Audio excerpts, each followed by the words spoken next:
दिने माधव दास देह बड़ असुस्थ हो गला। एमती असुस्थ लगे झाड़ारे उठी पारे पतला झाड़ा बही जाऊँ माने हाथ शीतल हो गला गोड़ हाथ स्नायु गुड़ाक सब दुर्बल हो गला। किछि दिन है माधव दास मंदिर को जगन्नाथ को दर्शन करने को आसी पारि ना। महाप्रभु को मन कौन हो गला समस्ते आसिले कौन हम मो माधव तो कहीं देखा नहीं।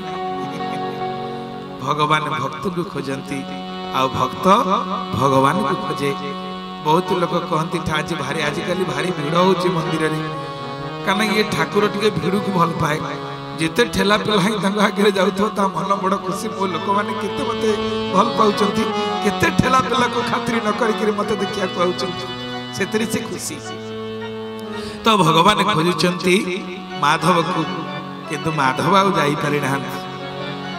भगवान जानीदेले जे माधवर विशेष किसी असुविधा पड़ू माधव आसीपारि ना। निजे छोट छोट पिला जाई पहुंची गले।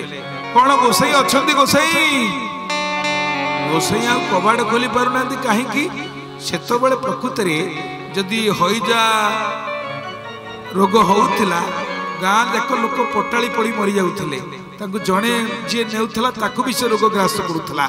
आंको तो अवस्था से माधव दास देखिले जे छोट पिला दिन बाबू तमें किए ना आज्ञा पूजा पंडा साहते आमको पठे तमें किए ना पूजा पंडा साहत को घरे आम आज्ञा चाकरी अच्छु आउ कौन करू घरे ना फूल तोलिक दिखाई सेवा कर दौ। शांत कहले किछि दिन कहीं बाबा आसना देह मुंड कौन खराब अच्छी जाओ देखी आस। अरे तमें सब पिला गुड़ाक देखा एड़े कौन पिला तमें कौन सतरे मोर कौन सेवा कर ना आज्ञा आम करूँ सेवा आप अनुमति देले जदि आप सेवार न लगे ताले आम अन्न पानी आप बंद करेंगे ना कौन ना साहते पठे काम कले खाइब जदि आपण आमको काम किसी नदेवे आमको किसी खाइक मिलबनी आ कौन ना तुम कौन कर ना आज्ञा आम आप सेवा कर। श्री जगन्नाथ आ बड़ ठाकुर बलदेव दुई भाई जोड़े पिला कौन कले माधव दास सेवा आरंभ कले। से जो पतला झाड़ा से घर गंधे पशि होनी टिके भी घृणा नक से झाड़ा को सब पोछी प्रभु ताकू भल भाव से घर को धोइले। माधव दास को पुणी भल लुगा पिंधाती पुराणा लुगा को नहीं समुद्र में धोईक सुखाती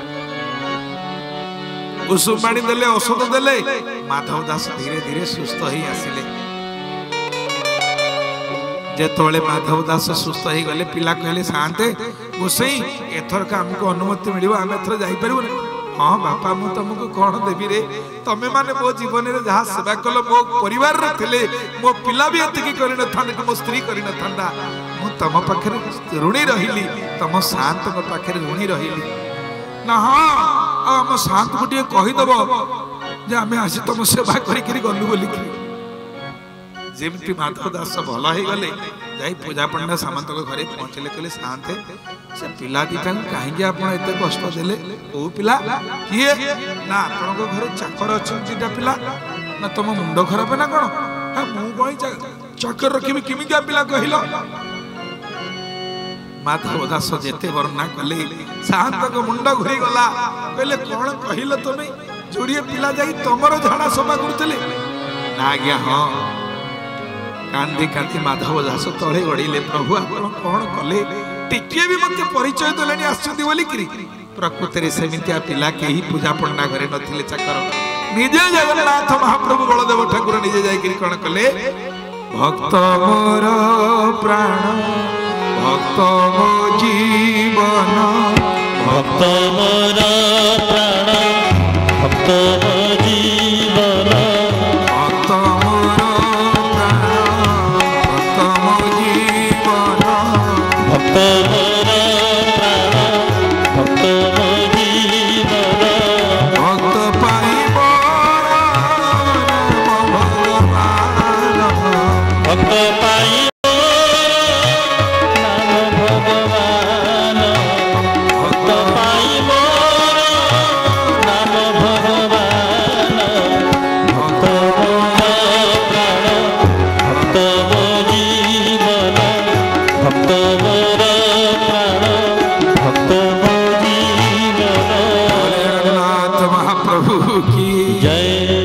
ये कथा जिते पुरी चारिआडे पहुंची गला जे जगन्नाथ बलभद्र निजे जाइकरी माधव दासंकर झाड़ा सफा करिसेंती ताको सेवा करिसेंती चारिआडे माधव दासंकर महिमा प्रचार हला किंतु माधव दास को ये कथा सुनिकरी भल लागुन थाई हे प्रभु मो भलिया क्षमा दोष अधम मूढ़ पापिष्ट आपण कौन कले कहीं प्रभु ये भली कथा कले ताको जमा भल लगे जी जुआड़े चर्चा करते माधव दास सतरे तुम केड़ बड़ भक्त भगवान जाई तुम सेवा कले भक्त केतबेले निजर बड़ीमा केबे कहा आगे प्रकाश करे नाही किंतु सेतबेले राजा ठू प्रजा पर्यंत समस्त माधव दासंकर चरित्र जानी गले